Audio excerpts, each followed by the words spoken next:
hozir o'rningizdan turib svitlarni, televizorlarni, barcha elektr sarflaydigan narsalarni o'chirib qo'ying, chunki narx-navo oshmoqda.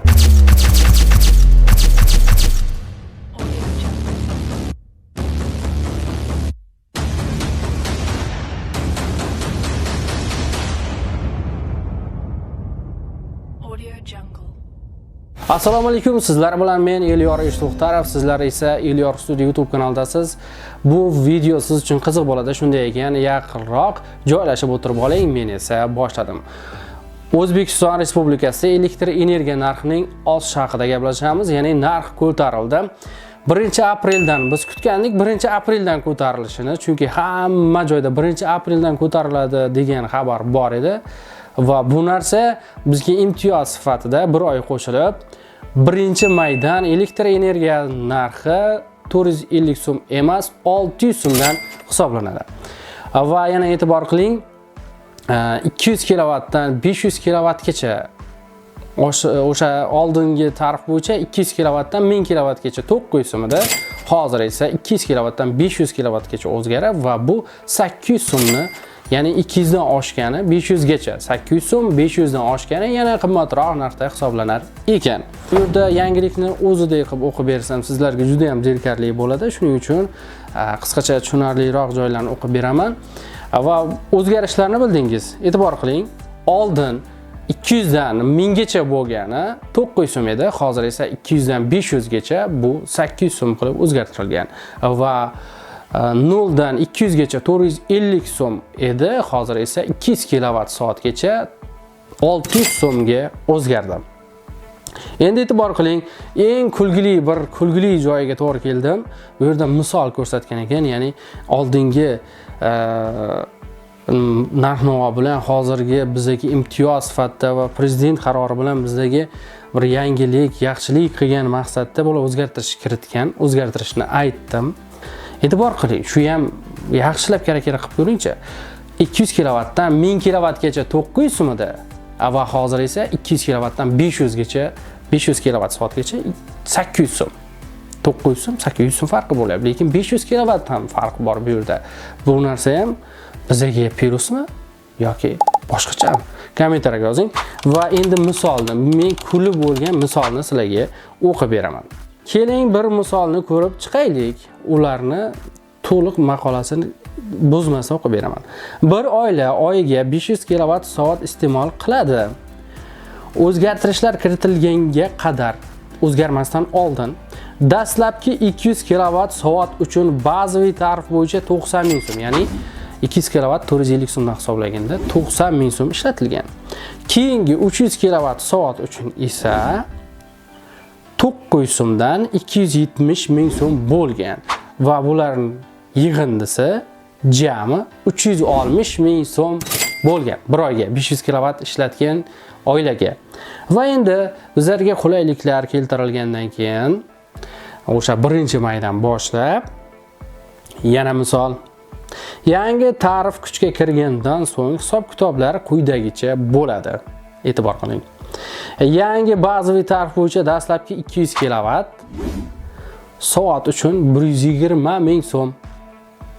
Keyingi 300 kilovat uchun esa 300 kilovat 800 so'mdan 240 ming so'm qo'shamiz. Jami yana 360 ming so'm.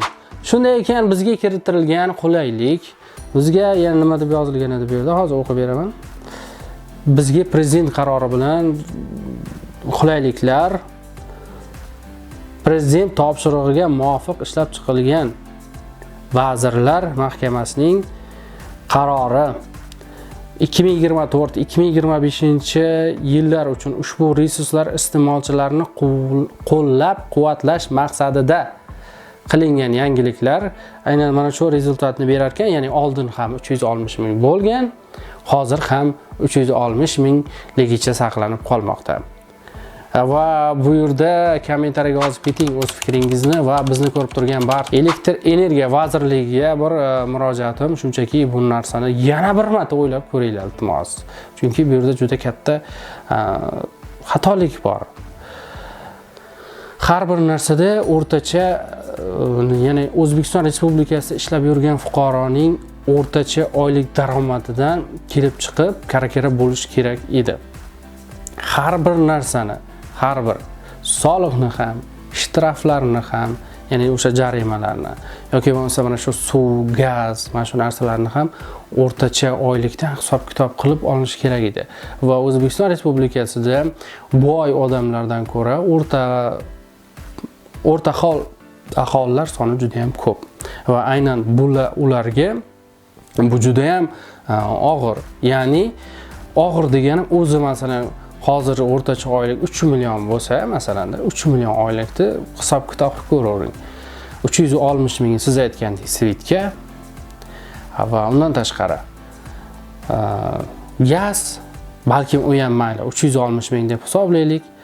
Agar mashinasi bo'lsa shtraf yoki soliqlar, oyliklardan ushlanib qoladigan soliqlar, ishga borish uchun yo'l kira sarflashlar va kimdir uyga mehmon kelib qolsa, tadbirlar, kimnidir farzandini tug'ilgan kuni bo'lib qolsa, u sovg'a olish, shu sovg'a yoki bo'lmasa dasturxon yozish, o'sha 3 milliondan hammasini kara-kara qilib chiqqanda hech narsa bo'lmaydi, to'g'risi minusga o'tib ketadi. Shundan keyin yaxshilab o'ylab hisob-kitob ko'rishlaringni va bizni ko'rib turgan obunachilarimiz ham o'z fikrlarini mana shu video tagida yozib qoldirsalar, balkim ko'pchilikning fikri bilan bu narsa yana ham o'zgarib qolar.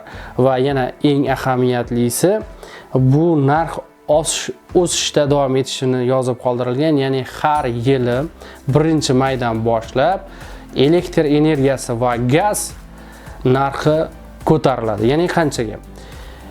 Inflyatsiya miqdoriga qarab, inflyatsiya foiziga qarab ko'tariladi. Hozirgi kunda o'rtacha 11% ni tashkil etmoqda. Masalan, 2024-yil bilan 2025-yilning puldagi inflyatsiya miqdori foizi 11% ni tashkil etsa, bu yerda belgilab qo'yibdi, har yili inflyatsiyaga qarab 10% dan oshmaganini belgilab qo'yibdilar. Endi standart 10% bo'lsa ham kara-kara qilavering. Hozir 600 so'm, 2025-yil, 2026-yilga kelib 6600 so'm, 800 so'mga 900 so'm bo'lib o'zgarib ketaverar ekanda. Shundan keyin mana shunday qiziqarli ma'lumotlarni o'tkazib yubormaslik uchun bizning kanalimizga albatta obuna bo'lib qo'ying. Va men sizlar uchun har doim yangiliklarni chiqarib borishga harakat qilaman va kommentariyada qanday mavzuda yangiliklarni bilishingizni xohlasangiz yozib qoldiring. Men bu narsani tushuntirib berishga harakat qilaman. O'zingiz ehtiyot qiling, sog' bo'ling, salomat bo'ling.